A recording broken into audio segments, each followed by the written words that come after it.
Alors, le diagnostic de la maladie doit vraiment, si possible, reposer impérativement sur des biopsies de la plèvre, sur une histologie. Exceptionnellement, quand on ne peut pas, on va essayer de faire le diagnostic sur une cytologie, c'est-à-dire une analyse des cellules qui sont dans le liquide pleural, la pleurésie. Mais c'est un diagnostic qui est hasardeux, d'une part parce que tous les mésothéliums ne desquament pas, c'est-à-dire ne donnent pas de cellules qui vont se retrouver dans le liquide pleural. Et d'autre part, il peut y avoir des pièges diagnostiques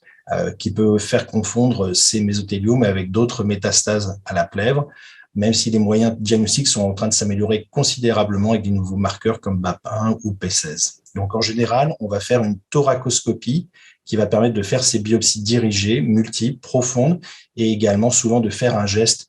symptomatique pour éviter l'essoufflement du patient en faisant ce qu'on appelle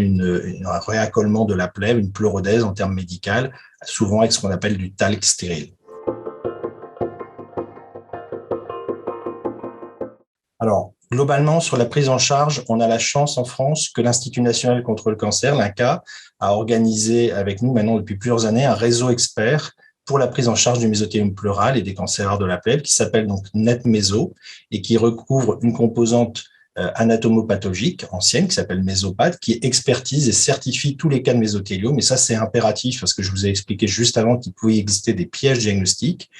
Et d'autre part, un volet clinique, donc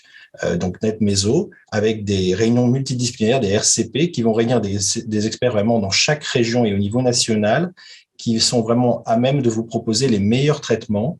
à partir du diagnostic, quand il y a des doutes diagnostiques, jusque vraiment la prise en charge en elle-même,